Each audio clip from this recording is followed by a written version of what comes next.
this Mozart recording was an amazing journey, both for me as a performer to get to define the individual character of each of the concertos in the context of its fellows, as well as for the listener to get to explore Mozart's entire output all at once.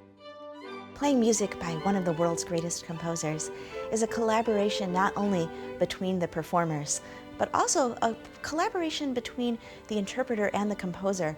Mozart might be dead, but he's absolutely present when I'm playing his music, and I have to think about what might his intentions have been, reading about his life, reading his correspondence, and then bringing my own personality into the equation, because of course a concert or a recording is not going to be effective unless it's also me.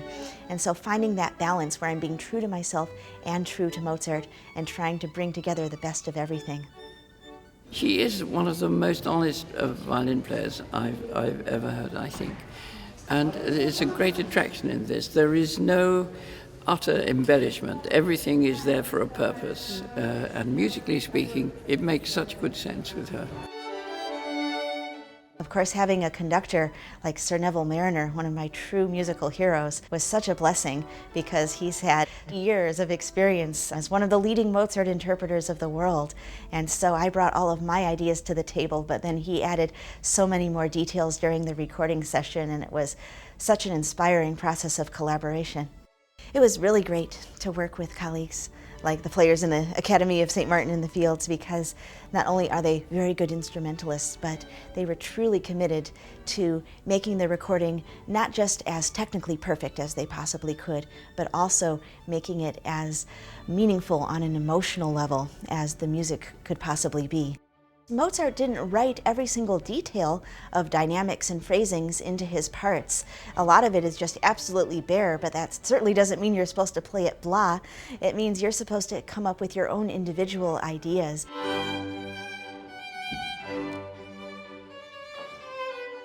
I've played a lot of Mozart's music over the years, especially different chamber music, but my biggest influence in interpreting Mozart's music is his operas. I feel like at heart he was truly an opera composer, and even music that he wrote for instruments is always telling a story. You can really hear the characters, the dialogue, the different moods, the constantly changing personalities. To me, this is a total flirtation scene. So here's the guy and he says, "Come with me." And the girl says, "Well, I'm really not sure if I should." And he says, "No, come on." And then she says, "Maybe, maybe, maybe, maybe."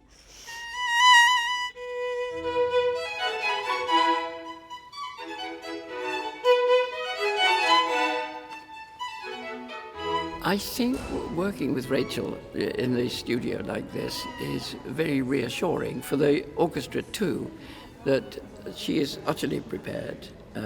She is convinced about what she wants to do musically, and it transfers very easily to me and to the orchestra too. A lot of the great violinist composers of the 19th and early 20th century wrote wonderful cadenzas for the Mozart concertos, and so a lot of performers from the last few generations have played those cadenzas.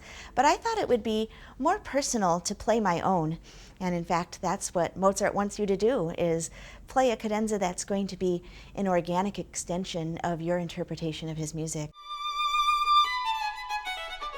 I ended up publishing my cadenzas, and it's been really exciting to hear from students and colleagues who have performed my cadenzas when they play the Mozart Violin Concertos.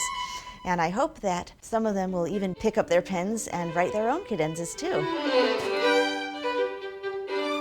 I'm very blessed to have my own charitable foundation which supports aspiring young musicians, one of whom is the extremely talented young violist Matthew Lipman.